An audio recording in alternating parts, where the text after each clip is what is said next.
ਅੱਜ ਦੀ ਇਸ ਭਾਸ਼ਣ ਲੜੀ ਵਿੱਚ ਮੈਂ ਤੁਹਾਡੇ ਸਾਹਮਣੇ ਹਾਜ਼ਰ ਹਾਂ। ਭਾਵੇਂ ਕਿ ਭਾਸ਼ਣ ਨਹੀਂ ਹੈ, ਹੁਣ ਤੱਕ ਤੁਸੀਂ 2-3 ਜੋ ਹੈ ਅਸੁਵਿਧਾ ਦੀ ਇਸ ਭਾਸ਼ਣ ਲੜੀ 'ਚ ਭਾਸ਼ਣ ਹੀ ਸੁਣੇ ਨੇ, ਪਰ ਮੈਂ ਤੁਹਾਡੇ ਨਾਲ ਆਪਣੀ ਜ਼ਿੰਦਗੀ ਦੇ, ਆਪਣੇ ਸਫ਼ਰ ਦੇ ਕੁਝ ਅਨੁਭਵ ਜਿਹੜੇ ਨੇ ਉਹ ਸਾਂਝੇ ਕਰਾਂਗੇ। ਜਿਵੇਂ ਕਿ ਤੁਸੀਂ ਇਸ ਦਾ ਵਿਸ਼ਾ ਜਿਹੜਾ ਹੈ ਉਹ ਦੇਖਿਆ ਹੀ ਹੈ। ਮੇਰੀ ਜੋ ਯਾਤਰਾ ਹੈ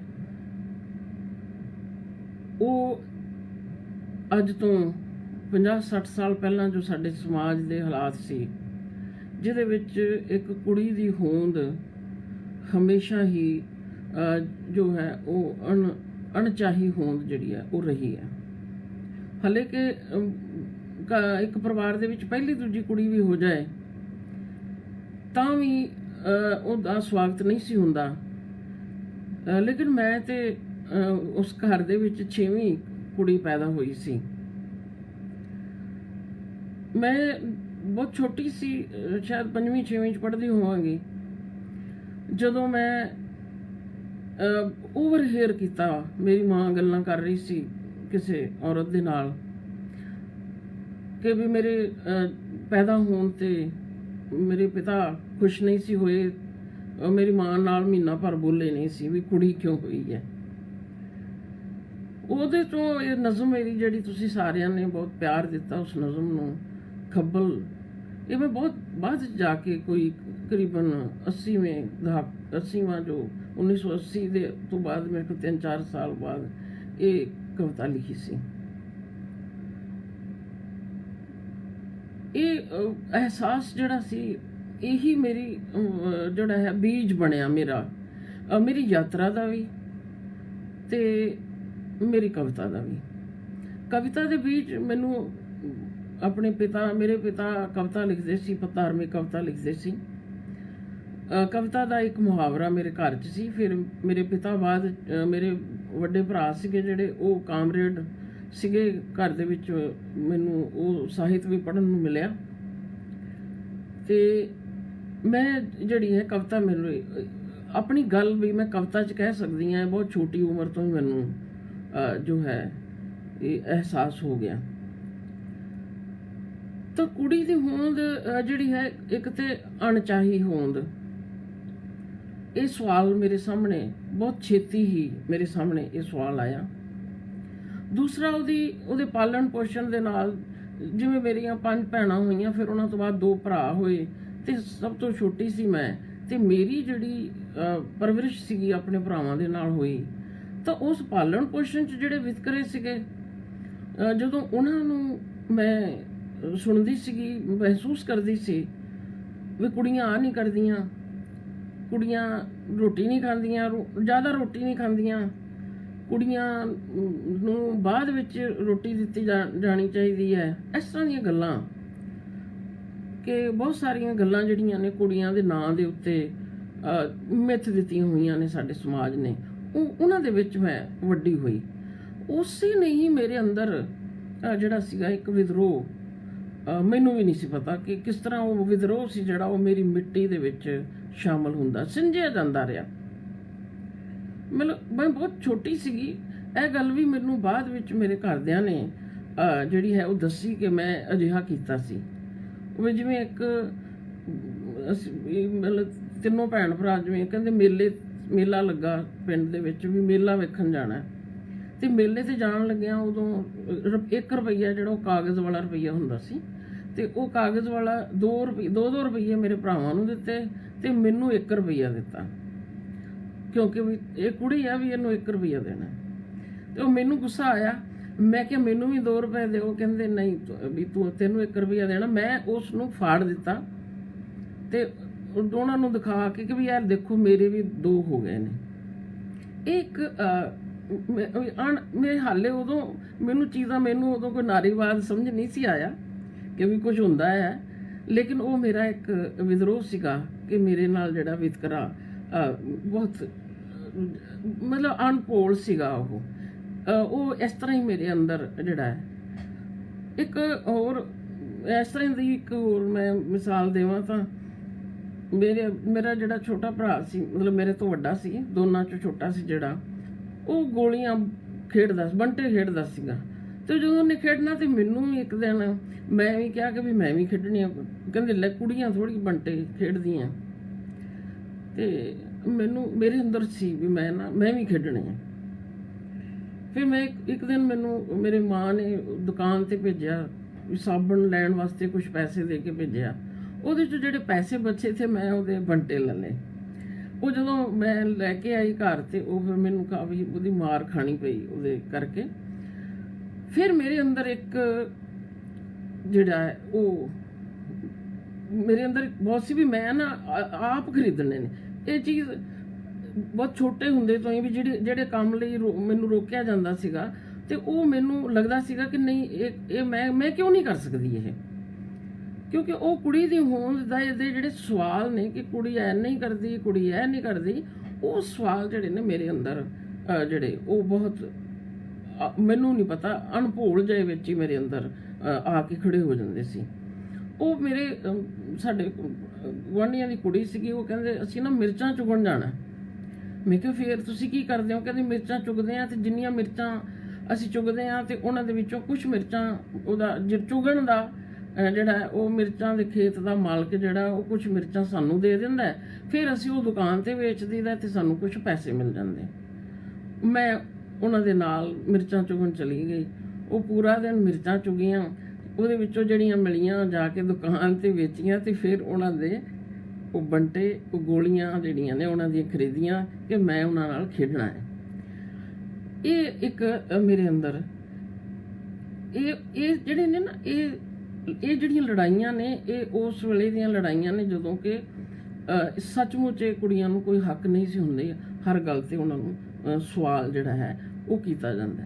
ਇੱਕ ਮੈਨੂੰ ਜਿਹੜਾ ਸੰਘਰਸ਼ ਹੈ ਉਹ ਪੜ੍ਹਾਈ ਦਾ ਵੀ ਜਿਹੜਾ ਉਹ ਕਰਨਾ ਪਿਆ, ਕਿਉਂਕਿ ਘਰ ਦੇ ਵਿੱਚ ਉਹ ਕਿਹਾ ਜਾਂਦਾ ਸੀ ਵੀ ਕੁੜੀਆਂ ਨੂੰ ਜਿਹੜਾ ਉਹ ਪੜ੍ਹਾਉਣਾ ਸਾਡਾ ਕੋਈ ਰਿਵਾਜ ਨਹੀਂ ਹੈ ਵੀ ਕੁੜੀਆਂ ਨੂੰ ਬਹੁਤਾ ਪੜ੍ਹਾਇਆ ਜਾਵੇ। ਔਰ ਬਸ ਕੁੜੀਆਂ 5-7 ਪੜ੍ਹ ਜਾਣ, ਚਿੱਠੀ ਜਿਹੜੀ ਹੈ ਉਹ ਲਿਖ ਲੈਣ, ਜੇ ਪੜ੍ਹ ਲੈਣ, ਇੰਨਾ ਕੁ ਕੁੜੀਆਂ ਦੀ ਪੜ੍ਹਾਈ ਹੈ। ਸੋ ਉਹ ਪਹਿਲਾਂ ਵੀ ਜ਼ਬਰਦਸਤੀ ਜਾ ਕੇ ਸਕੂਲ 'ਚ ਦਾਖਲ ਹੋਈ। ਮੇਰਾ ਜਿਹੜੇ ਵੈਸੇ ਵੱਡੇ ਬ੍ਰਦਰ ਸੀ ਉਹ ਮੇਰੀ ਮਦਦ ਕਰਦੇ ਸੀ ਮੇਰੀ ਪੜ੍ਹਾਈ ਵਿੱਚ, ਉਹਨਾਂ ਨੇ ਥਰੂ ਆਊਟ ਮੇਰੀ ਮਦਦ ਕੀਤੀ।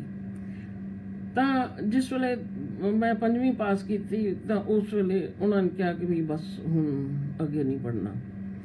ਫਿਰ ਘਰ ਦੇ ਵਿੱਚ ਮੈਂ ਰੋਟੀ ਖਾਣੀ ਬੰਦ ਕਰ ਦਿੰਦੀ ਸੀ ਵੀ ਮੈਂ ਅੱਗੇ ਪੜ੍ਹਨਾ ਹੈ। ਫਿਰ ਉਹਨਾਂ ਨੇ ਇੱਕ ਵਾਰੀ ਫਿਰ ਤਾਂ ਮੈਨੂੰ ਪਾਤਾ, ਅਸਲ 'ਚ 5ਵੀਂ 'ਚ ਮੈਨੂੰ ਵਜ਼ੀਫਾ ਮਿਲ ਗਿਆ, ਜਿਹੜਾ ਕੰਪੀਟੀਸ਼ਨ ਹੁੰਦਾ ਸੀਗਾ ਉਹਦਾ ਵਜ਼ੀਫਾ ਮਿਲਿਆ। ਤੇ ਉਹ ਤਾਂ ਮਿਲਣਾ ਸੀਗਾ ਵੀ ਜੇ ਮੈਂ ਅੱਗੇ ਪੜ੍ਹਦੀ, ਕੁਛ ਇਸ ਕਰਕੇ ਵੀ ਉਹ ਕਹਿੰਦੇ ਚਲ ਕੋਈ ਨਹੀਂ ਪੜ੍ਹ ਲੈ ਤੂੰ। ਫਿਰ 10ਵੀਂ ਤੱਕ ਬੜੀ ਔਖੇ ਮੈਂ 10ਵੀਂ ਤੱਕ ਪੜ੍ਹੀ। ਫਿਰ 10ਵੀਂ ਤੋਂ ਬਾਅਦ ਫਿਰ ਮੈਨੂੰ ਰੋਕਤਾ ਬਈ ਨਹੀਂ ਪੜ੍ਹਨਾ।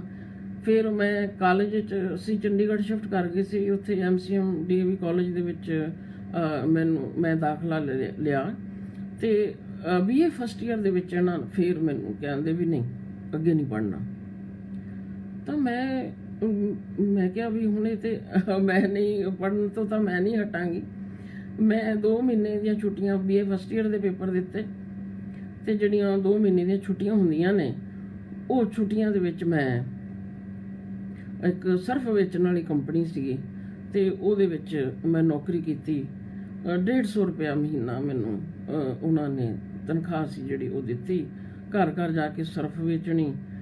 2 ਮਹੀਨੇ ਉਹ ਸਰਫ ਵੇਚ ਕੇ ਤੇ ਮੈਂ 300 ਰੁਪਏ ਕਮਾਏ। ਇੰਨਾ ਕੀ ਦਾਖਲਾ ਲੱਗਦਾ ਸੀ ਤੇ ਜਾ ਕੇ ਜੁਲਾਈ ਦੇ ਵਿੱਚ ਕਾਲਜ ਦੇ ਵਿੱਚ ਦਾਖਲਾ ਲੈ ਲਿਆ। ਤਾਂ ਇਸ ਤਰ੍ਹਾਂ ਦਾ ਇੱਕ ਜਿਹੜਾ ਰਿਵੋਲਟ ਮੇਰੇ ਅੰਦਰ, ਮੇਰੀ ਮਿੱਟੀ ਦੇ ਅੰਦਰ, ਕਿਉਂਕਿ ਉਹਨਾਂ ਵਿਤਕਰਿਆਂ ਤੋਂ ਜਿਹੜਾ ਸੀ ਉਹ ਮੈਨੂੰ ਆਪਣੇ ਆਪ, ਮੇਰਾ ਜਿਹੜਾ ਆਪਣਾ ਵਿਦਰੋਹ ਸੀ ਉਹ ਹੀ ਮੈਨੂੰ ਜਿਹੜਾ ਦਿਸ਼ਾ ਦਿੰਦਾ ਰਿਹਾ ਕਿ ਮੈਂ ਅੱਗੇ ਵਧਣਾ ਹੈ, ਮੈਂ ਪੜ੍ਹਾਈ ਕਰਨੀ ਹੈ ਔਰ ਪੜ੍ਹਾਈ ਕਰਕੇ ਮੈਂ ਕੁਝ ਬਣਨਾ ਹੈ। ਤੇ ਮੈਂ ਇਹਨਾਂ ਦੀ ਜਿਹੜੀ ਇਹ ਸਵਾਲ ਹੈ ਵੀ ਕੁੜੀ ਆ ਨਹੀਂ ਹੁੰਦੀ, ਕੁੜੀ ਕੁਝ ਕਰ ਨਹੀਂ ਸਕਦੀ, ਕੁੜੀ ਜਿਹੜੀ ਦੀ ਜ਼ਿੰਦਗੀ ਜਿਹੜੀ ਹੈ ਉਹ ਆਪਣੀ ਕੁਝ ਨਹੀਂ ਹੋ ਸਕਦੀ, ਉਹਦੀ ਜਿਹੜੀ ਜ਼ਿੰਦਗੀ ਹੈ ਜਾਂ ਤੇ ਪਿਤਾ ਦੇ ਨਾਲ ਉਹਦਾ ਵਜੂਦ ਜੁੜਿਆ ਹੋਇਆ ਜਾਂ ਫਿਰ ਉਹਦਾ ਅੱਗੇ ਜਾ ਕੇ ਪਤੀ ਨਾਲ, ਇਸ ਤੋਂ ਬਿਨਾਂ ਉਹ ਕੁਝ ਨਹੀਂ ਹੁੰਦੀ। ਇਹ ਇੱਕ ਮੇਰੇ ਅੰਦਰ ਜਿਹੜੀ ਹੈ ਬੜੀ ਜਲਦੀ ਇਸ ਸਾਰੇ ਵਿਦਰੋਹ ਦੇ ਵਿੱਚ ਜ਼ਿੱਦ ਸੀ ਕਿ ਨਹੀਂ ਵੀ ਇਹਨਾਂ ਨੂੰ ਇਹ ਬਦਲਣਾ ਚਾਹੀਦਾ ਹੈ, ਇਹ ਤੌਰ ਜਿਹੜਾ ਹੈ ਇਹ ਬਦਲਣਾ ਚਾਹੀਦਾ ਹੈ ਕਿ ਵੀ ਅਸੀਂ ਵੀ ਇਨਸਾਨ ਹਾਂ, ਅਸੀਂ ਵੀ ਕੁਝ ਕਰ ਸਕਦੇ ਹਾਂ। ਇਹ ਜਿਸ ਵੇਲੇ ਉਸ ਦਿਨ ਆਈ, ਉਹਨਾਂ ਨੇ ਪਾਇਆ ਕਿ ਵੀ ਪਾਲ ਕੌਰ ਭਾਸ਼ਣ ਦੇਣਗੇ, ਤਾਂ ਇੱਕ ਬੱਚੇ ਨੇ ਸਵਾਲ ਪਾਏ ਸੀ, ਆਜ਼ਾਦੀ ਬਾਰੇ ਸਵਾਲ ਪਾਇਆ, ਇੱਕ ਯੰਗ ਕੁੜੀਆਂ ਦੇ ਸਵਾਲ ਨੇ, ਮੈਂ ਉਹਨਾਂ ਦੇ ਜਵਾਬ ਦੇਣਾ ਚਾਹੁੰਦੀ ਹਾਂ ਕਿ ਉਹ ਕਹਿੰਦੀਆਂ ਨੇ ਕਿ ਵੀ ਅਸੀਂ ਆਪਣੇ ਪਰਿਵਾਰਾਂ ਦੇ ਵਿੱਚੋਂ ਕਿਵੇਂ ਵਿਦਰੋਹ ਕਰੀਏ। ਤਾਂ ਇਹ ਸਾਰੀਆਂ ਜਿਹੜੀਆਂ ਮੈਂ ਮਿਸਾਲਾਂ ਦੱਸ ਰਹੀ ਹਾਂ, ਇਹ ਮੇਰੀਆਂ ਹੋ ਸਕਦੀਆਂ ਨੇ, ਤੁਹਾਡੀਆਂ ਜਦੋਂ ਤੁਸੀਂ ਆਪਣੀ ਯਾਤਰਾ ਕਰਨੀ ਹੈ ਤੇ ਉਹ ਤੁਹਾਡੇ ਤਰ੍ਹਾਂ ਦੀਆਂ ਹੋਣਗੀਆਂ। ਪਰ ਜਦੋਂ ਅਸੀਂ ਜੀਵਨ ਦੇ ਵਿੱਚ ਕੁਝ ਠਾਣ ਲਈਏ ਕਿ ਵੀ ਅਸੀਂ ਕੁਝ ਕਰਨਾ ਹੈ, ਤਾਂ ਉਸ ਵੇਲੇ ਮੈਨੂੰ ਲੱਗਦਾ ਹੈ ਕਿ ਕੋਈ ਚੀਜ਼ ਸਾਡਾ ਰਾਹ ਰੋਕ ਨਹੀਂ ਸਕਦੀ। ਅਸੀਂ ਕੁੜੀਆਂ, ਮੈਂ ਦੇਖਦੀ ਹਾਂ ਕੁੜੀਆਂ ਜ਼ਿੱਦ ਕਰਦੀਆਂ ਵੀ ਮੈਂ ਆਹ ਚੀਜ਼ ਲੈਣੀ ਹੈ, ਮੈਂ ਇਹ ਚੀਜ਼ ਖਰੀਦਣੀ ਹੈ, ਮਾਂ ਬਾਪ ਨਾਲ ਜ਼ਿੱਦ ਕਰਦੀਆਂ, ਮੈਂ ਸੂਟ ਖਰੀਦਣਾ ਹੈ ਜਾਂ ਮੈਂ ਕੋਈ ਇੱਦਾਂ ਕੋਈ ਕਿਸੇ ਚੀਜ਼ ਲਈ ਜ਼ਿੱਦ ਕਰਦੀਆਂ। ਮੈਂ ਕਹਿੰਦੀ ਜਦੋਂ ਉਹ ਪਿਆਰ ਕਰਦੀਆਂ ਨੇ ਉਦੋਂ ਉਹ ਮੁਹੱਬਤ ਲਈ ਵੀ ਜ਼ਿੱਦ ਕਰਦੀਆਂ ਨੇ, ਤੇ ਫਿਰ ਉਹਨਾਂ ਨੂੰ ਆਪਣੇ ਆਪ ਨੂੰ ਸਾਬਤ ਕਰਨ ਲਈ ਜਾਂ ਆਪਣੀ ਜ਼ਿੰਦਗੀ ਦੇ ਫੈਸਲੇ ਆਪ ਕਰਨ ਲਈ ਵੀ ਉਹ ਜ਼ਿੱਦ ਕਰ ਸਕਦੀਆਂ ਨੇ, ਕਿਉਂਕਿ ਜਦੋਂ ਅਸੀਂ ਠੀਕ ਹੋਈਏ ਉਦੋਂ ਅਸੀਂ ਜ਼ਿੱਦ ਕਰ ਸਕਦੇ ਹਾਂ। ਸ਼ਾਇਦ ਜਦੋਂ ਠੀਕ ਗਲਤ ਦੀ ਬਹੁਤੀ ਪਰਿਭਾਸ਼ਾ ਨਹੀਂ ਹੈ, ਪਰ ਜਦੋਂ ਅਸੀਂ ਠੀਕ ਹੁੰਨੇ ਆ ਤੇ ਉਦੋਂ ਸਾਡੇ ਅੰਦਰ ਇੱਕ ਤਾਕਤ ਹੁੰਦੀ ਹੈ ਕਿ ਤੇ ਅਸੀਂ ਉਸ ਕਿਸੇ ਵੀ ਚੀਜ਼ ਦਾ ਜਿਹੜਾ ਹੈ ਉਹ ਸਾਹਮਣਾ ਕਰ ਸਕਦੇ ਹਾਂ।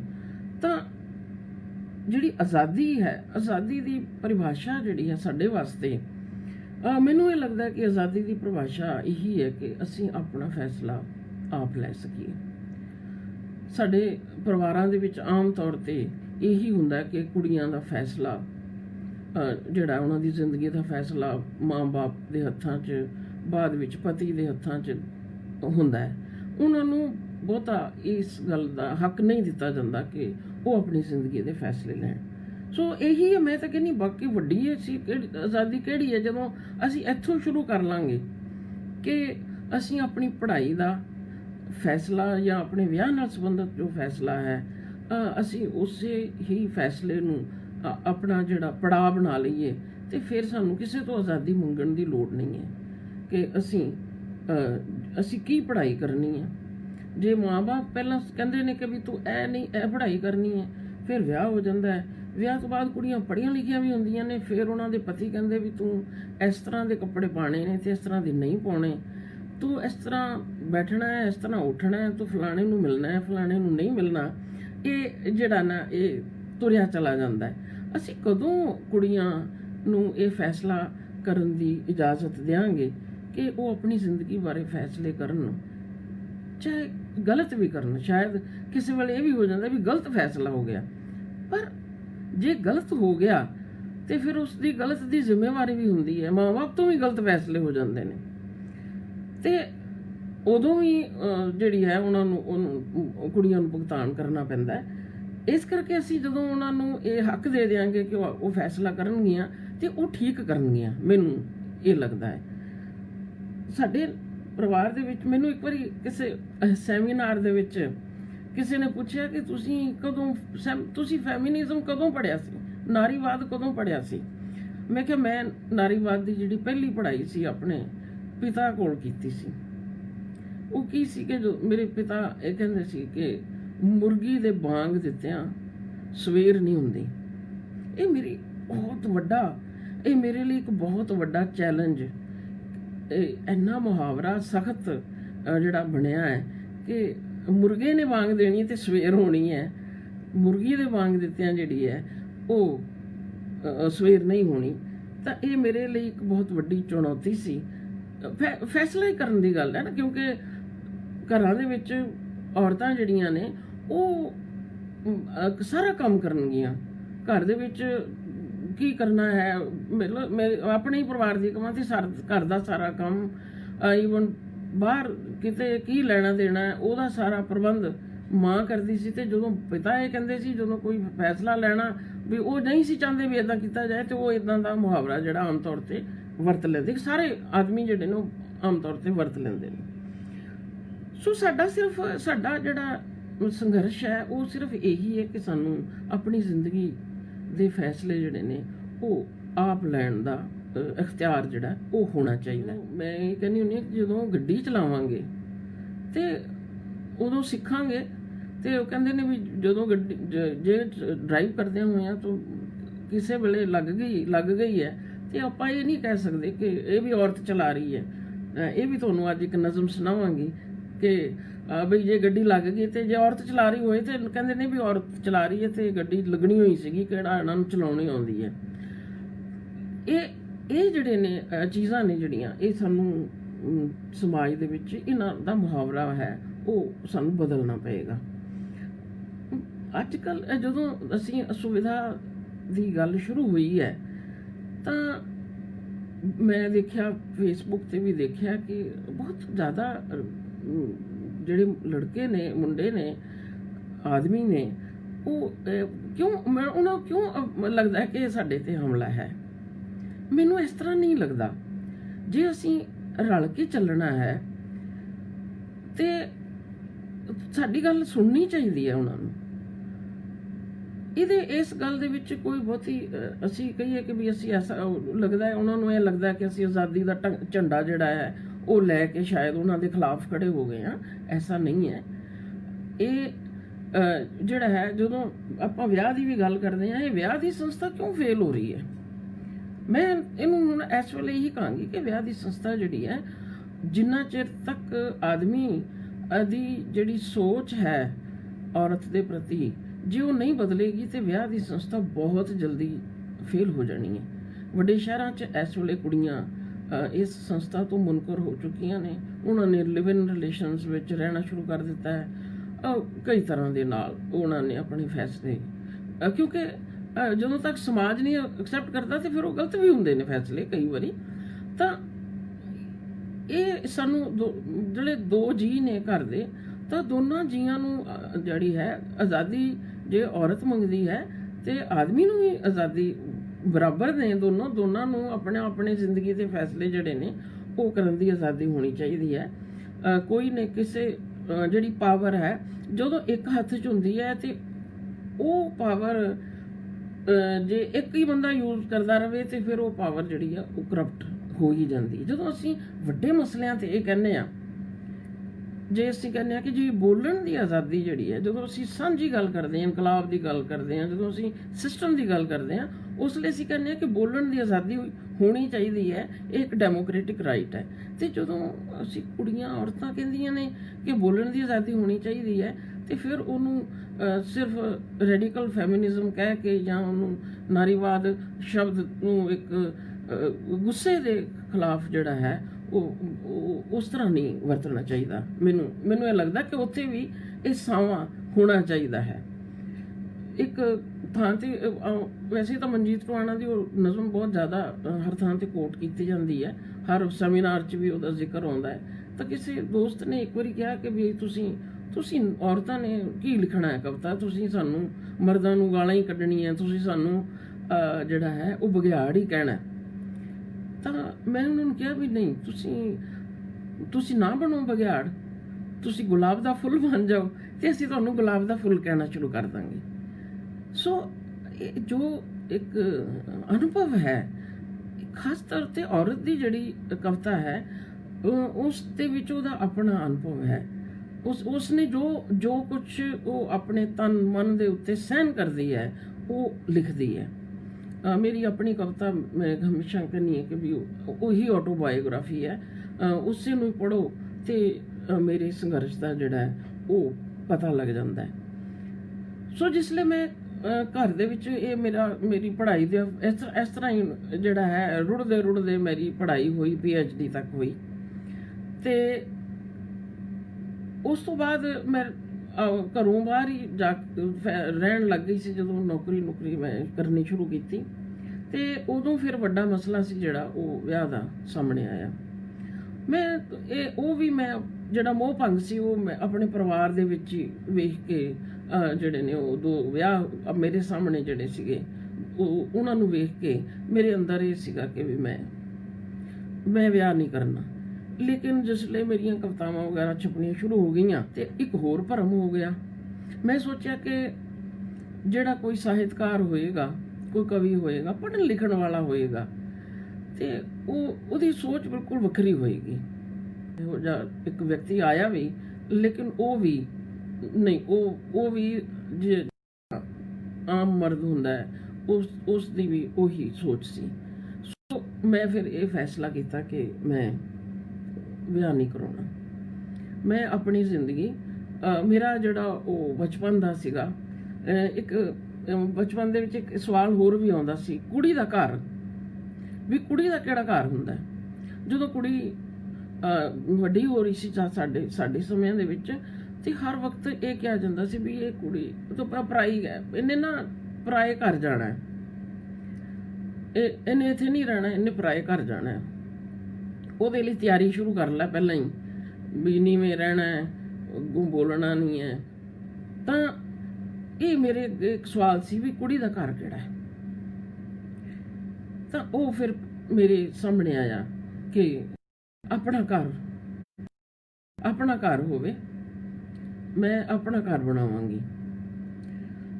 ਤਾਂ ਮੈਂ ਜਿਸ ਵੇਲੇ ਇੱਥੇ ਅੰਬਾਲਾ ਦੇ ਵਿੱਚ ਐਸਏ ਜੈਨ ਕਾਲਜ, ਛੋਟੀ ਜਗ੍ਹਾ ਕਈ ਥਾਵਾਂ ਤੇ ਮੈਂ ਨੌਕਰੀ ਕੀਤੀ, ਕੱਚੀਆਂ ਨੌਕਰੀਆਂ ਸੀਗੀਆਂ, ਇਹ ਵੀ ਵੱਖਰੀ ਸਟਰਗਲ ਸੀ ਇਹ ਮੇਰੀ। ਤੇ ਮੈਂ ਜਿਸ ਵੇਲੇ ਇੱਥੇ, ਪਹਿਲਾਂ ਤਾਂ ਮੈਂ ਵਰਕਿੰਗ ਵਿਮਨ ਹੋਸਟਲ ਦੇ ਵਿੱਚ ਰਹੀ, ਉਹ ਵੀ ਬੜਾ ਅਨੁਭਵ ਮੇਰਾ, ਉਹ ਸਾਰੀਆਂ ਇਕੱਲੀਆਂ ਔਰਤਾਂ ਦਾ ਅਨੁਭਵ ਮੈਂ ਮੀਰਾ ਕਿਤਾਬ ਦੇ ਵਿੱਚ ਲਿਖਿਆ ਹੈ ਕਿ ਉਹ ਕਿਸ ਤਰ੍ਹਾਂ ਵੱਖਰੇ ਉਹਨਾਂ ਦੇ ਕਾਰਨ ਨੇ, ਉਹ ਇਕੱਲੀਆਂ ਹੋਈਆਂ ਤੇ ਵੱਖਰੇ ਤਰੀਕੇ ਨਾਲ ਆਪਣੀ ਜ਼ਿੰਦਗੀ ਦੀ ਇਸ ਇਕੱਲਤਾ ਨੂੰ ਕੰਪਨਸੇਟ ਕਰਕੇ ਕਿਵੇਂ ਜੀ ਰਹੀਆਂ ਨੇ। ਉਹ ਬਹੁਤ ਅਨੁਭਵ ਸੀ ਮੇਰਾ ਉਸ ਵਰਕਿੰਗ ਵਿਮਨ ਹੋਸਟਲ 'ਚ। ਤੇ ਉਸ ਤੋਂ ਬਾਅਦ ਮੈਂ ਉੱਥੇ 7-8 ਸਾਲ ਰਹੀ ਹਾਂ ਮੈਂ ਹੋਸਟਲ 'ਚ। ਉਸ ਤੋਂ ਬਾਅਦ ਮੇਰੀ ਇੱਕ ਦੋਸਤ ਸੀਗੀ, ਉਹਨੇ ਵੀ ਵਿਆਹ ਨਹੀਂ ਸੀ ਕਰਾਇਆ, ਤੇ ਅਸੀਂ ਦੋਨਾਂ ਨੇ ਸੋਚਿਆ ਕਿ ਅਸੀਂ ਰਲ ਕੇ ਜਿਹੜਾ ਹੈ ਘਰ ਬਣਾਉਂਦੇ ਹਾਂ ਇੱਥੇ। ਫਿਰ ਅਸੀਂ ਇੱਕ ਹਾਊਸਿੰਗ ਬੋਰਡ ਦਾ ਘਰ ਲਿਆ ਤੇ ਉਹ ਬਣਾਇਆ, ਉਹਨੂੰ ਠੀਕ ਠਾਕ ਕਰਕੇ। ਤੇ ਜਿਸ ਲਈ ਉਹ ਘਰ ਤਿਆਰ ਹੋਇਆ ਤੇ ਮੈਂ ਇੱਕ ਕਵਿਤਾ ਲਿਖੀ। ਉਹ ਕਵਿਤਾ ਮੇਰੀ ਬਹੁਤ ਕਿਸੇ ਕਿਤਾਬ 'ਚ ਤਾਂ ਨਹੀਂ ਆਈ, ਉਹਦਾ ਨਾਂ ਸੀਗਾ ਕਿ ਵੀ ਐ ਲੈ ਗੁੱਡੀਏ ਸਾਂਭ ਕੁੰਜੀਆਂ। ਉਹ ਜਿਹੜੀ ਸਾਡਾ ਗੀਤ ਹੈ, ਇਹ ਉਹਦਾ ਰੂਪਾਂਤਰਨ ਸੀਗਾ ਕਿ ਆਪਣੇ ਘਰ ਦੀ ਜਿਹੜੀ ਚਾਬੀ ਹੈ ਉਹ ਆਪਣੇ ਕੋਲ ਹੈ। ਤਾਂ ਉਹ ਇੱਕ ਸਫ਼ਰ ਸੀ ਮੇਰਾ। ਉਹ ਬਾਅਦ ਵਿੱਚ ਕੁਝ ਹੋਰ ਮਸਲੇ ਹੋਏ ਤੇ ਮੈਂ ਉਹ ਛੱਡ ਕੇ ਫਿਰ ਬਿਲਕੁਲ ਇਕੱਲੀ ਨੇ ਘਰ ਬਣਾਇਆ ਆਪਣਾ। ਹਾਂ, ਉਹ ਵੀ ਅਨੁਭਵ ਸਮਾਜ ਦੇ ਵਿੱਚ ਜਿਹੜੇ ਨੇ ਉਹ ਵੀ ਛੇਤੀ ਸਵੀਕਾਰ ਨਹੀਂ ਕੀਤਾ ਗਿਆ। ਲੋਕਾਂ ਨੂੰ ਸਮਝ ਹੀ ਨਹੀਂ ਸੀ ਆਉਂਦਾ ਕਿ ਇਹ ਹੋ ਕਿਵੇਂ ਸਕਦਾ ਹੈ ਕਿ ਵੀ ਕੋਈ ਕੁੜੀ, ਕੋਈ ਔਰਤ ਜਿਹੜੀ ਹੈ ਉਹ ਇਕੱਲੀ ਘਰ ਬਣਾਵੇ। ਉਹਨੂੰ ਘਰ ਦੀ ਲੋੜ ਹੀ ਕੀ ਹੈ? ਇਹ ਜਾ ਕੇ ਰਵੇ, ਆਪਣੇ ਭਰਾਵਾਂ ਕੋਲ ਰਵੇ, ਆਪਣੇ ਮਾਂ ਪਿਓ ਕੋਲ ਰਵੇ, ਉੱਥੋਂ ਨੌਕਰੀ ਕਰਨ ਆ ਜਾਵੇ, ਇਹਨੂੰ ਲੋੜ ਕੀ ਘਰ ਬਣਾਉਣ ਦੀ। ਲੇਕਿਨ ਜਿਸਲੇ ਮੈਂ ਇਹ ਵੀ ਫੈਸਲਾ ਲਿਆ ਸੀ, ਜਦੋਂ ਮੈਂ ਫੈਸਲਾ ਲਿਆ ਸੀ ਕਿ ਵੀ ਵਿਆਹ ਨਹੀਂ ਕਰਾਉਣਾ, ਉਸਲੇ ਨਾਲ ਮੈਂ ਇਹ ਵੀ ਫੈਸਲਾ ਲਿਆ ਸੀ, ਕਿਉਂਕਿ ਮੈਨੂੰ ਜਦੋਂ ਇਸ ਫੈਸਲੇ ਕਰਕੇ ਮੈਨੂੰ ਲੋਕ ਕਹਿੰਦੇ ਸੀਗੇ ਕਿ ਫਿਰ ਭਰਜਾਈਆਂ ਦੇ ਸਿਰ ਤੇ ਰਹਿਣਾ ਪਏਗਾ, ਉਹ ਪਤਾ ਨਹੀਂ ਕਿਵੇਂ ਰੱਖਣ। ਤੇ ਮੈਂ ਇਹ ਵੀ ਨਾਲ ਫੈਸਲਾ ਕਿਹਾ ਸੀ ਕਿ ਵੀ ਮੈਂ ਕਿਸੇ ਤੇ ਨਿਰਭਰ ਨਹੀਂ ਕਰਨਾ, ਨਾ ਆਰਥਿਕ ਤੌਰ ਤੇ, ਨਾ ਭਾਵਨਾਤਮਕ ਤੌਰ ਤੇ, ਨਾ ਸਮਾਜਿਕ ਤੌਰ ਤੇ ਨਿਰਭਰ ਨਹੀਂ ਕਰਨਾ ਕਿਸੇ ਤੇ। ਸੋ ਇਸ ਕਰਕੇ ਮੈਂ ਉਹ ਆਪਣਾ ਘਰ ਬਣਾਉਣ ਦਾ ਫੈਸਲਾ ਲਿਆ। ਹਾਂ, ਉਹਦੇ ਕਰਕੇ ਮੈਨੂੰ ਉਸ ਘਰ ਨੂੰ ਕਰਨ 'ਚ ਕਈ ਤਰ੍ਹਾਂ ਦੀ ਸਟਰਗਲ ਜਿਹੜੀ ਹੈ ਉਹ ਕਰਨੀ ਪਈ, ਕਿਉਂਕਿ ਦੂਜਿਆਂ ਨੂੰ ਸਵੀਕਾਰ ਕਰਾਉਣਾ। ਉਹਨਾਂ ਨੂੰ ਲੱਗਦਾ ਸੀ ਵੀ ਕਈ ਲੋਕਾਂ ਨੂੰ ਤੇ ਲੱਗਦਾ ਸੀ ਵੀ ਇਹ ਗਲਤੀ ਹੈ ਸਾਰਾ ਕੁਝ, ਇਹ ਪਤਾ ਨਹੀਂ ਇਹਨੇ ਕੋਈ ਇੱਥੇ ਇੱਦਾਂ, ਮਤਲਬ ਸ਼ਬਦ ਵਰਤਣਾ ਨਹੀਂ ਚਾਹੀਦਾ, ਵੀ ਜਿਵੇਂ ਕਿਸੇ ਨੂੰ ਲੱਗਦਾ ਸੀ ਮੈਂ ਕੋਠਾ ਹੀ ਬਣਾ ਲਿਆ ਉਹ। ਤਾਂ ਉਹ ਸਾਰੀਆਂ ਚੀਜ਼ਾਂ ਦਾ ਸਾਹਮਣਾ ਵੀ ਮੈਨੂੰ ਕਰਨਾ ਪਿਆ। ਲੇਕਿਨ ਹਾਂ, ਇਹ ਹੈ ਕਿ ਹੁਣ ਅਗਲੇ ਜਿਹੜੀਆਂ ਪੀੜ੍ਹੀਆਂ ਨੇ ਉਹਨਾਂ ਲਈ, ਸਾਡੇ ਵਰਗੀਆਂ ਕੁਝ ਔਰਤਾਂ ਨੇ ਜੇ ਐਸਾ ਕਰ ਲਿਆ, ਨਿਰੂਪਾ ਦੱਤ ਨੇ ਕੀਤਾ, ਤਾਂ ਅਸੀਂ ਇਹ ਜਿਹੜਾ ਹੈ ਇੱਕ ਪਿਰਤ ਜਿਹੜੀ ਉਹ ਪਈ ਹੈ, ਉਹ ਅਗਾਂਹ ਪੀੜ੍ਹੀਆਂ ਜਿਹੜੀਆਂ ਨੇ ਉਹ ਸ਼ਾਇਦ ਉਹਨਾਂ ਨੂੰ ਇਹ ਸਟਰਗਲ ਘੱਟ ਕਰਨੀ ਪਏਗੀ। ਉਹ ਜਿਹੜੀ ਲੜਾਈ ਵੀ ਪਿਓ ਦੀ ਪੱਗ ਰੱਖਣ ਦੀ ਲੜਾਈ, ਇਸ ਤਰ੍ਹਾਂ ਦੇ ਐਦਾਂ ਦੀ ਸ਼ਬਦਾਂ ਦੀ ਜਿਹੜੀ ਲੜਾਈ ਹੈ ਉਹ ਸਾਡੀ ਪੀੜ੍ਹੀ ਨੇ ਉਹ ਲੜ ਲਈ ਹੈ। ਜਦੋਂ ਨਿਰੂਪਮਾ ਦਾਤੇ ਕਹਿ ਦਿੰਦੀ ਹੈ ਵੀ ਮੈਂ ਬੁਰੀ ਔਰਤ ਹਾਂ, ਤੇ ਮੇਰੇ ਖਿਆਲ 'ਚ ਉਹਨੇ ਉਹ ਸਾਰਾ ਜਿਹੜਾ ਢਾਂਚਾ ਇੱਕ ਜਿਹਦੇ ਵਿੱਚ ਸਾਨੂੰ ਹਮੇਸ਼ਾ ਜਿਹੜਾ ਹੈ ਖਤਮ ਕੀਤਾ ਜਾਂਦਾ ਹੈ ਕਹਿ ਕੇ ਵੀ ਨੇਕ ਬਣਨਾ ਹੈ। ਤਾਂ ਉਸ ਢਾਂਚੇ ਨੂੰ ਤੇ ਜਿਹੜਾ ਹੈ ਉਹ ਸਾਡੀ ਪੀੜ੍ਹੀ ਨੇ ਜਿਹੜਾ ਉਹ ਤੋੜ ਦਿੱਤਾ ਸੀ ਪਹਿਲਾਂ ਹੀ। ਜੇ ਅਸੀਂ ਸਾਰਾ ਸ਼ਗੁਫਤਾ ਨੂੰ ਪੜ੍ਹੀਏ ਤੇ ਉਹਨੇ ਵੀ ਉਸ ਢਾਂਚੇ ਦੀ ਬਹੁਤ ਬੁਰੀ ਤਰ੍ਹਾਂ ਉਸ ਢਾਂਚੇ ਨੂੰ ਤੋੜਿਆ। ਨਿਰੂਪਮਾ ਦੱਤ ਨੇ ਆਪਣੇ ਜੀਵਨ ਨਾਲ ਤੋੜਿਆ। ਤਾਂ ਇਹ ਜਿਹੜਾ ਹੈ ਅਗਲੀਆਂ ਪੀੜ੍ਹੀਆਂ ਲਈ ਐਸਾ ਨਹੀਂ ਹੈ ਕਿ ਉਹ ਰਾਹ ਉਹਨਾਂ ਦੇ ਆਪਣੇ ਤਰੀਕੇ ਦੇ ਜਿਹੜੇ ਨੇ ਯੁੱਧ ਨੇ ਉਹ ਹੋ ਸਕਦੇ ਨੇ। ਜਾਂ ਜਿਸਲੇ ਮੈਂ ਨੌਕਰੀ ਕੀਤੀ ਹੈ ਉਹਦੇ ਵਿੱਚ ਵੀ ਕੁਛ ਜਿਹੜੇ ਸਫਰ ਸਟਰਗਲ ਹੈ ਜਿਹੜੀ ਉਹਦੇ 'ਚ ਵੀ ਮੈਨੂੰ ਕਰਨੀ ਪਈ। ਮੈਂ ਕੋ ਐਜੂਕੇਸ਼ਨ ਦੇ ਵਿੱਚ ਜਿਹੜੀ ਹੈ ਉਹ ਪੜ੍ਹਾਉਂਦੀ ਸੀਗੀ, ਤੇ ਉਹਦੇ ਵਿੱਚ ਅਸੀਂ ਕੁਲੀਗਸ ਆ, ਸਾਰੇ ਆਦਮੀ ਔਰਤਾਂ ਕੁਲੀਗ ਸੀਗੇ। ਵਿਦਿਆਰਥੀਆਂ ਦਾ ਮੈਨੂੰ ਬਹੁਤ ਪਿਆਰ ਮਿਲਿਆ, ਖਾਸ ਤੌਰ ਤੇ ਲੜਕੀਆਂ ਹੋਰ ਤਰ੍ਹਾਂ ਨਾਲ ਪ੍ਰਭਾਵਿਤ ਹੁੰਦੀਆਂ ਸੀ ਮੇਰੇ ਜੀਵਨ ਤੋਂ, ਤੇ ਮੁੰਡੇ ਬਹੁਤ ਇੱਜ਼ਤ ਕਰਦੇ ਸੀ।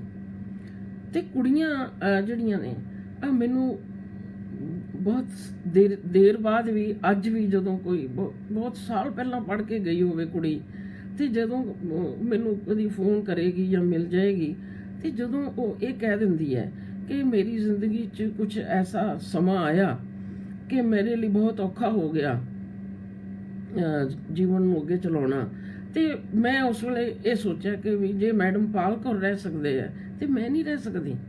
ਤਾਂ ਉਦੋਂ ਮੈਨੂੰ ਉਸ ਵੇਲੇ ਲੱਗਦਾ ਕਿ ਹਾਂ ਮੇਰੀ ਜ਼ਿੰਦਗੀ ਸਫਲ ਹੈ ਜੇ ਮੈਂ ਕਿਸੇ ਲਈ ਵੀ ਇਹੋ ਜਿਹੀ ਮਿਸਾਲ ਜਿਹੜੀ ਹੈ ਉਹ ਬਣ ਸਕੀ ਹਾਂ। ਤਾਂ ਮੈਂ ਇਹ ਦੱਸ ਰਹੀ ਸੀ ਕਿ ਨੌਕਰੀ ਦੇ ਵਿੱਚ ਜਿਹੜਾ ਨਾ ਮੈਂ ਇਹ ਅਸੁਵਿਧਾ ਜਿਹੜੀ ਹੈ ਨਾ, ਬਹੁਤ ਲੋਕਾਂ ਲਈ ਮੈਂ ਅਸੁਵਿਧਾ ਬਣੀ।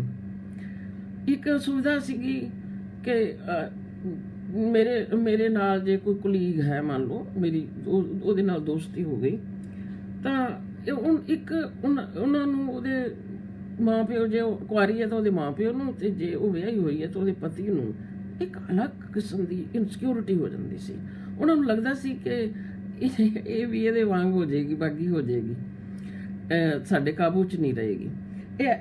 ਇੱਕ ਤੇ ਇਹ ਮੈਨੂੰ ਜਿਹੜਾ ਹੈ ਉਹ ਸਹਿਣ ਕਰਨਾ ਪਿਆ। ਮਤਲਬ ਮੈਨੂੰ ਲੱਗਦਾ ਸੀ ਵੀ ਉਹਨਾਂ ਨੂੰ ਮਨਾ ਕੀਤਾ ਜਾਂਦਾ ਸੀ ਵੀ ਉਹ ਮੇਰੇ ਨਾਲ ਦੋਸਤੀ ਨਾ ਰੱਖਣ।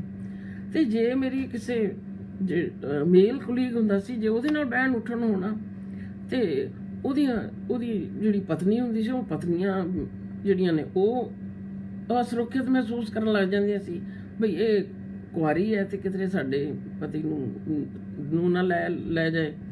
ਤਾਂ ਇਹ ਬੜੀ ਮਜ਼ੇਦਾਰ ਜੀ ਇੱਕ ਲੜਾਈ ਸੀ, ਹੱਸ ਖੇਡ ਕੇ। ਖੈਰ ਮੈਂ ਇਹਨੂੰ ਵੀ ਸਾਹਮਣਾ ਕੀਤਾ ਇਹਦਾ, ਕੋਈ ਗੱਲ ਨਹੀਂ, ਇਹ ਸਮਾਂ ਵੀ ਜਿਹੜਾ ਹੈ ਨਿਕਲ ਗਿਆ। ਪਰ ਇਹ ਮੈਂ ਆਪਣਾ ਅਨੁਭਵ ਜ਼ਰੂਰ ਤੁਹਾਡੇ ਨਾਲ ਸ਼ੇਅਰ ਕਰਨਾ ਸੀ ਕਿ ਐਸਾ ਮੇਰੇ ਨਾਲ ਜਿਹੜਾ ਹੈ ਉਹ ਹੁੰਦਾ ਰਿਹਾ।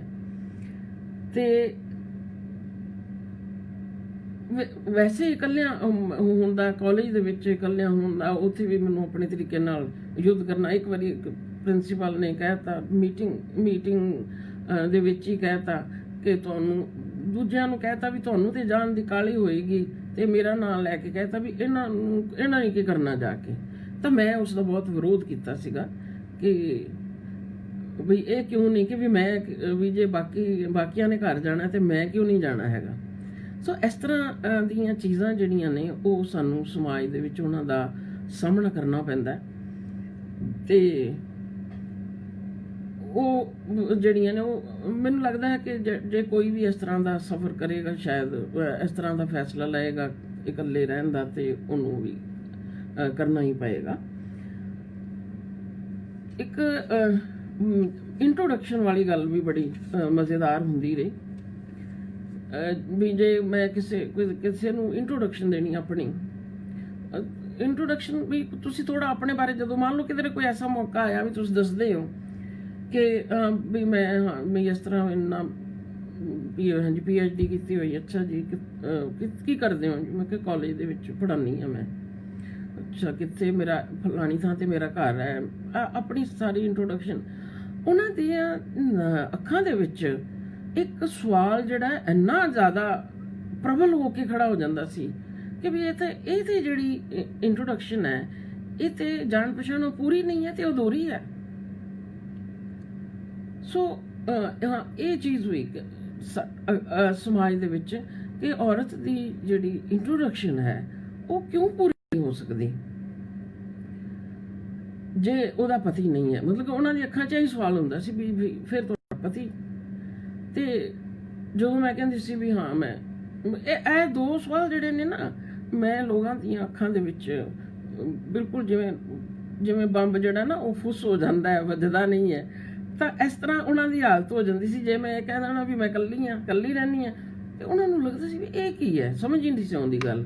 ਤੇ ਦੂਸਰਾ, ਜੇ ਪੰਜਾਬੀ ਆਪਣੀ ਭਾਸ਼ਾ ਪਿੱਛੇ ਵੀ ਇੱਥੇ ਮੈਂ ਇਹ ਸਹਿਣ ਕੀਤਾ ਕਿ ਜੀ ਕਾਲਜ ਦੇ ਵਿੱਚ ਪ੍ਰੋਫੈਸਰ ਹੈ, ਕੀ ਪੜ੍ਹਾਉਂਦੇ ਜੀ, ਪੰਜਾਬੀ ਪੜ੍ਹਾਉਂਦੇ।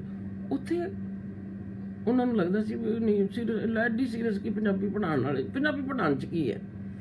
ਤਾਂ ਇਸ ਤਰ੍ਹਾਂ ਦੀ ਕੁਛ ਇੱਕ ਸਾਡੀਆਂ ਗੰਢਾਂ ਨੇ ਸਮਾਜ ਦੇ ਵਿੱਚ ਬਣੀਆਂ ਹੋਈਆਂ, ਤੇ ਉਹਨਾਂ ਗੰਢਾਂ ਦੇ ਨਾਲ ਸਾਨੂੰ ਠੀਕ ਹੈ ਹੌਲੀ ਹੌਲੀ ਖੁੱਲਣਗੀਆਂ, ਖੋਲਾਂਗੇ, ਕੋਸ਼ਿਸ਼ ਵਿੱਚ ਲੱਗੇ ਹੋਏ ਹਾਂ ਅਸੀਂ। ਇਹ ਜਿਹੜੀ ਉਹਨਾਂ ਦੀ ਸੁਵਿਧਾ ਹੈ ਉਹਨਾਂ ਨੂੰ ਹੌਲੀ ਹੌਲੀ ਸੁਵਿਧਾ ਦੇ ਵਿੱਚ ਤਬਦੀਲ ਕਰਨਾ ਹੀ ਸਾਡਾ ਮਕਸਦ ਹੈ ਕਿ ਉਹਨਾਂ ਨੂੰ ਅਸੁਵਿਧਾ ਨਾ ਹੋਵੇ। ਮੇਰੇ ਆਪਣੇ ਇੱਕ ਨਜ਼ਮ ਵੀ ਹੈ ਮੇਰੀ, ਦਹਲੀਜ਼ ਦੇ ਆਰ ਪਾਰ, ਤੇ ਉਹਦੇ ਵਿੱਚ ਵੀ ਇਹ ਕਿ ਪਰਿਵਾਰ ਦੇ ਵਿੱਚ ਵੀ ਪਹਿਲਾਂ ਇਹੀ ਹੋਇਆ ਕਿ ਮੇਰੇ ਟਾਈਮ ਤੇ ਮੈਂ ਜਿਵੇਂ ਦੱਸਿਆ ਤੁਹਾਨੂੰ ਕਿ ਪੜ੍ਹਾਈ ਜਿਹੜੀ ਹੈ ਉਹ ਜਿਹੜੀ ਮੈਨੂੰ ਨਹੀਂ ਸੀ ਕਰਨ ਦਿੰਦੇ। ਫਿਰ ਲੇਕਿਨ ਅਗਲੀਆਂ ਪੀੜ੍ਹੀਆਂ ਜਿਹੜੀਆਂ ਆਈਆਂ ਨੇ ਮੇਰੀਆਂ ਭੈਣਾਂ ਦੀਆਂ, ਅੱਗੇ ਕੁੜੀਆਂ, ਮੇਰੇ ਭਰਾਵਾਂ ਦੀਆਂ ਕੁੜੀਆਂ, ਉਹਨਾਂ ਨੂੰ ਉਹਨਾਂ ਜਿਹੜਾ ਹੈ ਉਹ ਨਹੀਂ ਸਟਰਗਲ ਕਰਨੀ ਪਈ। ਉਹਨਾਂ ਦੇ ਪੜ੍ਹਾਈ ਦੇ ਰਸਤੇ ਦੇ ਵਿੱਚ ਬਹੁਤੀ ਰੁਕਾਵਟ ਨਹੀਂ ਆਈ। ਕਈ ਵਾਰੀ ਹਾਂ ਇਹ ਵੀ ਹੋਇਆ ਕਿ ਜੇ ਕਿਸੇ ਕੁੜੀ ਨੇ ਕੋਈ ਫੈਸਲਾ ਲੈਣਾ ਚਾਹਿਆ ਤੇ ਉਹਨੂੰ ਮਨਾ ਕੀਤਾ ਗਿਆ, ਤੇ ਉਹਨੇ ਕਿਹਾ ਵੀ ਇਹ ਕਿ ਵੀ ਮੈਂ ਵੀ ਮਾਸੀ ਜੀ ਵਾਂਗ ਇੱਦਾਂ ਹੀ ਰਹਿਣਾ ਸ਼ੁਰੂ ਕਰ ਦਾਂਗੀ। ਤਾਂ ਇਸ ਤਰ੍ਹਾਂ ਦੇ ਪਰਿਵਾਰ ਦੇ ਵਿੱਚ ਵੀ ਹੋਏ ਨੇ, ਪਰ ਹਾਂ 50 ਸਾਲਾਂ 'ਚ ਇੰਨਾ ਜ਼ਰੂਰ ਫਰਕ ਪਿਆ। ਲੇਕਿਨ ਜਿਹੜਾ ਕੁੜੀ ਦੀ ਹੋਂਦ ਹੈ, ਹਾਲੇ ਉਹਦਾ ਸਾਨੂੰ ਉਹਨਾਂ ਹੱਲ ਨਹੀਂ ਮਿਲਿਆ। ਜੇ ਅਸੀਂ ਅੰਕੜੇ ਵੇਖੀਏ, ਜਾਂ ਮੈਂ ਕਈ ਦਿਨ ਉਦਾਸ ਰਹੀ ਸੀ ਜਦੋਂ ਮੇਰੀ ਇੱਕ ਆਪਣੀ ਮੇਰੀ ਕੁਲੀਗ ਦਾ ਮਤਲਬ ਜਿਹੜੀ ਕਿ ਕਾਲਜ ਦੇ ਵਿੱਚ ਪ੍ਰੋਫੈਸਰ ਸੀ, ਉਹਨਾਂ ਨੇ ਜਿਹੜਾ ਹੈ ਅਲਟਰਾਸਾਊਂਡ ਕਰਕੇ ਜਦੋਂ ਅਬੋਰਸ਼ਨ ਕੀਤਾ, ਤੇ ਮੈਂ ਕਈ ਦਿਨ ਉਦਾਸ ਰਹੀ ਸੀ ਬਈ ਇਹ ਕਦੋਂ ਅਸੀਂ ਇਹ ਖਬਲ ਦੀ ਹੋਂਦ ਜਿਹੜੀ ਹੈ ਇਹ ਕਦੋਂ ਸੁਵਿਧਾ ਦੇ ਵਿੱਚ ਬਦਲੇਗੀ ਕਿ ਕੁੜੀ ਦਾ ਸਵਾਗਤ ਕੀਤਾ ਜਾਏਗਾ। ਸੋ ਇਸ ਤਰ੍ਹਾਂ ਦੀਆਂ ਮੇਰੇ ਕੁਝ ਅਨੁਭਵ ਨੇ ਜਿਹੜੇ ਮੈਂ ਤੁਹਾਡੇ ਨਾਲ ਸਾਂਝੇ ਕਰਨਾ ਚਾਹੁੰਦੀ ਸੀ, ਤੇ ਆਪਣੇ ਅਨੁਭਵਾਂ ਦੀਆਂ ਹੀ ਮੈਂ ਜਿਹੜੀਆਂ ਨੇ ਇੱਕ ਦੋ ਨਜ਼ਮਾਂ ਤੁਹਾਡੇ ਨਾਲ ਸਾਂਝੀਆਂ ਕਰਾਂਗੀ। ਮੇਰੀ ਯਾਤਰਾ ਦੇ ਨਾਲ ਸੰਬੰਧਿਤ ਇੱਕ ਨਜ਼ਮ ਹੈ ਉਨਮੁਕਤੀ। ਕਿ ਤੁਰਨਾ ਸਿੱਖਦੀ ਡਿੱਗ ਪਈ ਸਾਂ, ਤਾਂ ਮਾਂ ਨੇ ਆਖਿਆ ਸੀ ਕੋਈ ਗੱਲ ਨਹੀਂ, ਕੀੜੀ ਦਾ ਆਟਾ ਡੁੱਲ ਗਿਆ। ਕਿ ਤੁਰਨਾ ਸਿੱਖਦੀ ਡਿੱਗ ਪਈ ਸਾਂ, ਤਾਂ ਮਾਂ ਨੇ ਆਖਿਆ ਸੀ ਕੋਈ ਗੱਲ ਨਹੀਂ, ਕੀੜੀ ਦਾ ਆਟਾ ਡੁੱਲ ਗਿਆ ਏ। ਪਰ ਸਾਰੀ ਉਮਰ ਤੁਰਦੀ ਵੀ ਰਹੀ ਤੇ ਡਿੱਗਦੀ ਵੀ ਰਹੀ। ਜਦੋਂ ਕੀੜੀ ਦਾ ਆਟਾ ਡੁੱਲਣ ਦੇ ਮਾਸੂਮ ਭਰਮ ਵਿੱਚੋਂ ਨਿਕਲੀ, ਤਾਂ ਹਰ ਸੱਟ ਉੱਤੇ ਹੁੰਦੀ ਸੀ ਬੜੀ ਪੀੜ। ਫਿਰ ਕਦੀ ਦੋਸਤ ਦੀ ਸਹਿਰਨ ਮਿਲਦੀ, ਕਦੀ ਮਿੱਤਰਾਂ ਦੀ ਹਮਦਰਦੀ, ਤੇ ਕਦੀ ਸ਼ਰੀਰ ਦਾ ਤਰਸ। ਪਰ ਹੌਲੀ ਹੌਲੀ ਹੁੰਦੀ ਗਈ ਉਨਮੁਕਤ ਕਿ ਹਰ ਵਾਰ ਡਿੱਗਣ ਉੱਤੇ ਨਾ ਤਾਂ ਸੱਟ ਹੀ ਇੱਕੋ ਜਿਹੀ ਲੱਗੀ ਤੇ ਨਾ ਹੀ ਪੀੜ ਪਹਿਲਾਂ ਜਿੰਨੀ ਹੁੰਦੀ। ਤੇ ਅੱਜ ਜਦੋਂ ਕਿਤੇ ਡਿੱਗ ਪੈਂਦੀ ਹਾਂ, ਲੱਗਦਾ ਹੈ ਕੁਝ ਸੱਟ ਜਿਹਾ, ਤਾਂ ਅੰਦਰੋਂ ਹੀ ਆਉਂਦੀ ਹੈ ਆਵਾਜ਼ ਕੋਈ ਗੱਲ ਨਹੀਂ, ਕੀੜੀ ਦਾ ਆਟਾ ਡੁੱਲ ਗਿਆ, ਕੋਈ ਗੱਲ ਨਹੀਂ, ਕੀੜੀ ਦਾ ਆਟਾ ਡੁੱਲ ਗਿਆ।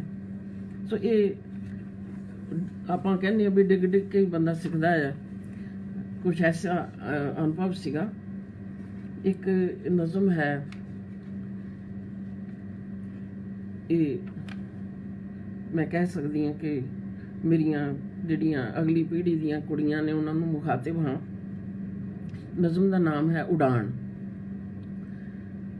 ਕਿ ਪੈਰ ਲక్ష్మణ ਰੇਖਾ ਨਾਲ ਸਦਾ ਟਕਰਾਏ ਨੇ।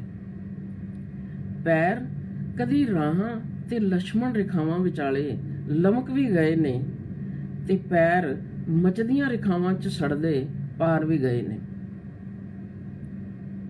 ਅੱਖਾਂ ਲక్ష్మణ ਰੇਖਾ ਤੋਂ ਪਾਰ ਖੜੇ ਰਾਵਣ ਨੂੰ ਨਹੀਂ ਪਛਾਣਦੀਆਂ। ਅੱਖਾਂ ਲక్ష్మణ ਰੇਖਾ ਤੋਂ ਪਾਰ ਖੜੇ ਰਾਵਣ ਨੂੰ ਨਹੀਂ ਪਛਾਣਦੀਆਂ। ਦੋ ਮਰਿਆਦਾਵਾਂ 'ਚ ਘਿਰੇ ਪੈਰ ਇੱਕ ਨੂੰ ਰੱਦ ਕਰਦੇ ਬਾਹਰ ਆ ਜਾਂਦੇ ਨੇ, ਪਰ ਜਦੋਂ ਮੋਹ ਭੰਗ ਹੁੰਦਾ ਹੈ ਤਾਂ ਪੈਰ ਫਿਰ ਲక్ష్మణ ਰੇਖਾ ਨੂੰ ਜਾ ਗਲੇ ਲਗਾਉਂਦੇ ਨੇ। ਪਰ ਬੜਾ ਸਾਹ ਘੁੱਟਦਾ ਹੈ ਇਸ ਰੇਖਾ ਦੇ ਅੰਦਰ। ਤਨ ਇਸ ਪਾਰ ਹੁੰਦਾ ਹੈ ਤੇ ਮਨ ਉਸ ਪਾਰ, ਦਾਵਾ ਇਸ ਪਾਰ ਹੁੰਦਾ ਹੈ ਤੇ ਉਡਾਨ ਉਸ ਪਾਰ। ਫਿਰ ਕਦੀ ਤਾਂ ਅਸੀਂ ਪੈਰ ਫੜ ਕੇ ਬਹਿ ਜਾਂਦੇ ਹਾਂ, ਜੀਣ ਨੂੰ ਬਚਾਉਂਦੇ ਬਚਾਉਂਦੇ ਰੋਜ਼ ਮਰਦੇ ਹਾਂ। ਕਦੀ ਵਿਸ਼ਾਲ ਅਸਮਾਨ ਮਾਰਦਾ ਹੈ ਤੇ ਅਸੀਂ ਮਨ ਨੂੰ ਤਨ ਨਾਲ ਜੋੜਦੇ ਹਾਂ ਤੇ ਸਾਡੇ ਪੈਰਾਂ ਵਿੱਚੋਂ ਵੀ ਖੰਭ ਉਗਾਉਂਦੇ ਨੇ। ਪਰ ਕਿਸੇ ਦੇ ਮੋਢਿਆਂ ਤੇ ਬਹਿ ਕੇ ਉੱਡਣਾ ਤਾਂ ਕਿਸੇ ਦਾ ਹੱਥ ਫੜ ਕੇ ਬਾਹਰ ਆਉਣਾ ਤਾਂ ਨਵੇਂ ਪਿੰਜਰੇ ਵੱਲ ਦਾ ਸਫ਼ਰ ਹੈ। ਕਿ ਕਿਸੇ ਦੇ ਮੋਢਿਆਂ ਤੇ ਬਹਿ ਕੇ ਉੱਡਣਾ ਤੇ ਕਿਸੇ ਦਾ ਹੱਥ ਫੜ ਕੇ ਬਾਹਰ ਆਉਣਾ ਤਾਂ ਨਵੇਂ ਪਿੰਜਰੇ ਵੱਲ ਦਾ ਸਫ਼ਰ ਹੈ। ਪੈਰ ਆਪਣੇ ਹੋਣ, ਖੰਭ ਆਪਣੇ ਹੋਣ ਤੇ ਪਾਰ ਕਿਸੇ ਤੇ ਅੱਖ ਨਾ ਹੋਵੇ। ਕਿ ਪੈਰ ਆਪਣੇ ਹੋਣ, ਖੰਭ ਆਪਣੇ ਹੋਣ ਤੇ ਪਾਰ ਕਿਸੇ ਤੇ ਅੱਖ ਨਾ ਹੋਵੇ। ਉਡਾਰੀ ਤਦ ਹੀ ਹੁੰਦੀ ਏ, ਮਜ਼ਾ ਉੱਡਣ ਦਾ ਤਦ ਹੀ ਆਉਂਦਾ ਏ। ਕਿ ਮਜ਼ਾ ਉੱਡਣ ਦਾ ਤਦ ਹੀ ਆਉਂਦਾ ਏ। ਇੱਕ ਹੋਰ ਛੋਟੀ ਜਿਹੀ ਨਜ਼ਮ ਸਾਂਝੀ ਕਰਾਂਗੀ ਕਿ ਇਹ ਮੇਰੀ ਡਰਾਈਵਿੰਗ ਨਾਲ ਸੰਬੰਧਿਤ ਅਨੁਭਵ ਹੈ ਮੇਰਾ, ਲੇਕਿਨ ਜਾ ਕੇ ਫਿਰ ਅਸੀਂ ਕਹਿ ਸਕਦੇ ਹਾਂ ਕਿ ਨਾਰੀਵਾਦ ਨਾਲ ਇਹਦਾ ਸੰਬੰਧ ਜੁੜ ਜਾਂਦਾ ਹੈ। ਨਜ਼ਮ ਦਾ ਨਾਮ ਹੈ ਤਿਉੜੀ। ਕਿ ਸੋਚ ਲਿਆ ਜਦ ਚੱਲਣਾ ਹੈ ਬਸ ਆਪਣੇ ਰਾਹੀਂ ਆਪਣੇ ਪੈਰੀਂ, ਚੰਗਾ ਨਹੀਂ ਸੀ ਲੱਗਦਾ ਕਿਸੇ ਪਿੱਛੇ ਬਹਿਣਾ। ਕਿ ਸੋਚ ਲਿਆ ਜਦ ਚੱਲਣਾ ਹੈ ਬਸ ਆਪਣੇ ਰਾਹੀਂ ਆਪਣੇ ਪੈਰੀਂ, ਚੰਗਾ ਨਹੀਂ ਸੀ ਲੱਗਦਾ ਕਿਸੇ ਦੇ ਪਿੱਛੇ ਬਹਿਣਾ। ਬਥੇਰਾ ਚਾਹਿਆ ਉਹਨਾਂ ਬੈਠਾ ਮਗਰ ਮੋਢੇ ਤੇ ਹੱਥ ਧਰ ਕੇ, ਹੁਣ ਤਾਂ ਚਾਲਕ ਸੀਟ ਤੇ ਬੈਠੀ ਉਹਨਾਂ ਨੂੰ ਜਾਪਦੀ ਹਾਂ ਵੰਗਾਰ। ਸਕੂਟਰ ਤੋਂ ਬਾਅਦ ਕਾਰ ਦਾ ਸਫ਼ਰ ਹੈ ਕਿ ਹੁਣ ਤਾਂ ਚਾਲਕ ਸੀਟ ਤੇ ਬੈਠੀ ਉਹਨਾਂ ਨੂੰ ਜਾਪਦੀ ਹਾਂ ਵੰਗਾਰ। ਜੋ ਵੀ ਆਵੇ ਤੋੜਨਾ ਚਾਹੇ ਮੈਨੂੰ, ਕਿ ਸੱਜਿਓਂ ਉੱਠ ਕੇ ਆ ਬੈਠਾ ਮੈਂ ਖੱਬੇ ਉਸ ਤੇ। ਕਿ ਜੋ ਵੀ ਚਾਹੇ ਤੋੜਨਾ ਚਾਹੇ ਮੈਨੂੰ, ਕਿ ਸੱਜਿਓਂ ਉੱਠ ਕੇ ਆ ਬੈਠਾ ਮੈਂ ਖੱਬੇ ਉਸ ਦੇ।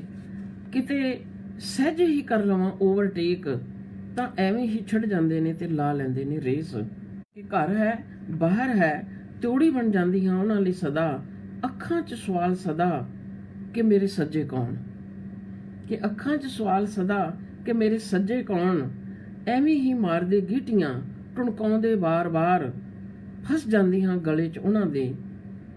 ਕੀ ਚੱਲ ਸਕਦੀ ਹੈ ਕੋਈ ਸੱਚਮੁੱਚ ਆਪਣੇ ਪੈਰੀਂ ਆਪਣੇ ਪਾਰ। ਕਿ ਐਵੇਂ ਹੀ ਮਾਰਦੀ ਗੀਟੀਆਂ ਟੁਣਕਾਉਂਦੇ ਬਾਰ-ਬਾਰ, ਕੀ ਚੱਲ ਸਕਦੀ ਹੈ ਸੱਚਮੁੱਚ ਕੋਈ ਆਪਣੇ ਪੈਰੀਂ ਆਪਣੇ ਪਾਰ। ਸੋ ਦੋਸਤੋ, ਇਹ ਕੁਛ ਨਜ਼ਮਾਂ 'ਚ ਮੈਂ ਆਪਣਾ ਸਫ਼ਰ ਸਾਂਝਾ ਕੀਤਾ ਹੈ। ਬਹੁਤ ਸਾਰੀਆਂ ਗੱਲਾਂ ਫਿਰ ਕਿਸੇ ਵੇਲੇ ਹੋਰ ਕਰਾਂਗੇ। ਮੈਨੂੰ ਅੱਜ ਬਹੁਤ ਚੰਗਾ ਲੱਗਿਆ। ਮੈਂ ਸੁਵਿਧਾ ਵਾਲਿਆਂ ਦੀ ਵੀ ਬਹੁਤ ਸ਼ੁਕਰਗੁਜ਼ਾਰ ਹਾਂ। ਮੈਨੂੰ ਉਹਨਾਂ ਨੇ ਤੁਹਾਡੇ ਰੂਬਰੂ ਹੋਣ ਦਾ ਜਿਹੜਾ ਹੈ ਮੌਕਾ ਦਿੱਤਾ ਤੇ ਆਪਾਂ ਇਸ ਤਰ੍ਹਾਂ ਹੀ ਮਿਲਦੇ ਰਹਾਂਗੇ, ਗੱਲਾਂ ਕਰਦੇ ਰਹਾਂਗੇ। ਕੁੜੀਆਂ ਨੂੰ ਜਿਹੜਾ ਹੈ ਮੇਰਾ ਬਹੁਤ ਆਸ਼ੀਰਵਾਦ ਹੈ। ਬਹੁਤ ਯੂਨੀਵਰਸਿਟੀ 'ਚ, ਪੰਜਾਬੀ ਯੂਨੀਵਰਸਿਟੀ 'ਚ ਮੈਨੂੰ ਕੁੜੀਆਂ ਜਿਹੜੀਆਂ ਮਿਲੀਆਂ ਨੇ, ਬਹੁਤ ਅੱਛਾ ਉਹਨਾਂ ਨੂੰ ਜਿਹੜੀ ਹੈ ਉਹ ਗਾਈਡੈਂਸ ਮਿਲ ਰਹੀ ਹੈ। ਤੇ ਉਹ ਪੰਜਾਬ ਯੂਨੀਵਰਸਿਟੀ ਦੀਆਂ ਕੁੜੀਆਂ, ਕਨੂਪ੍ਰਿਆ, ਮੈਂ 40 ਸਾਲ ਪਹਿਲਾਂ ਜਦੋਂ ਪ੍ਰੈਜ਼ੀਡੈਂਟ ਦੀ ਇਲੈਕਸ਼ਨ ਲੜੀ ਸੀਗੀ ਤੇ ਜਦੋਂ ਇੰਨੇ ਸਾਲ ਕੋਈ ਕੁੜੀ ਪ੍ਰੈਜ਼ੀਡੈਂਟ ਨਹੀਂ ਸੀ ਬਣੀ ਤੇ ਜਦੋਂ ਕਨੂਪ੍ਰਿਆ ਬਣੀ ਸੀ ਤੇ ਮੈਨੂੰ ਬਹੁਤ ਚੰਗਾ ਲੱਗਿਆ। ਸੋ ਇਹ ਕੁੜੀਆਂ, ਕਨੂਪ੍ਰਿਆ, ਹੋਰ ਕੁੜੀਆਂ ਜਿਹੜੀਆਂ ਇਸ ਵੇਲੇ ਸੰਘਰਸ਼ ਕਰ ਰਹੀਆਂ ਨੇ, ਆਪਣੇ ਜੀਵਨ 'ਚ ਵੀ ਕਰ ਰਹੀਆਂ, ਨਿੱਜੀ ਜੀਵਨ 'ਚ ਵੀ ਕਰ ਰਹੀਆਂ ਨੇ, ਸਿਸਟਮ ਨਾਲ ਵੀ ਸੰਘਰਸ਼ ਕਰ ਰਹੀਆਂ। ਮੇਰਾ ਇਹ ਵੀ ਸਾਰਿਆਂ ਕੁੜੀਆਂ ਨੂੰ, ਆਪਣੀਆਂ ਸਾਥਣਾਂ ਨੂੰ, ਇਹ ਵੀ ਮੇਰੀ ਉਹਨਾਂ ਨੂੰ ਦਰਖਾਸਤ ਹੈ ਕਿ ਅਸੀਂ ਸਿਸਟਮ ਨਾਲ ਲੜਨਾ। ਸਾਡੀ ਲੜਾਈ ਆਦਮੀ ਨਾਲ ਨਹੀਂ ਹੈ, ਸਾਡੀ ਸਿਸਟਮ ਨਾਲ ਲੜਾਈ ਹੈ। ਇਹ ਸਾਡੀ ਲੜਾਈ ਉਹਦਾ ਇੱਕ ਜਿਹੜਾ ਉਹਦਾ ਇੱਕ ਹਿੱਸਾ, ਉਸ ਲੜਾਈ ਦਾ ਇਹ ਇੱਕ ਹਿੱਸਾ ਹੈ। ਸੋ ਅਸੀਂ ਸਾਰੇ ਰਲ ਕੇ ਜਿਹੜੀ ਸਿਸਟਮ ਦਾ ਜਿਹੜੀਆਂ ਗੰਢਾਂ ਨੇ, ਮੈਨੂੰ ਲੱਗਦਾ ਕਿ ਉਹ ਰਲ ਕੇ ਖੋਲਾਂਗੇ ਤੇ ਜ਼ਿਆਦਾ ਚੰਗਾ ਹੋਏਗਾ। ਸੋ ਤੁਹਾਡਾ ਸਭ ਦਾ ਬਹੁਤ ਬਹੁਤ ਸ਼ੁਕਰੀਆ, ਤੇ ਫਿਰ ਕਦੀ ਬਾਕੀ ਗੱਲਾਂ ਕਰਾਂਗੇ।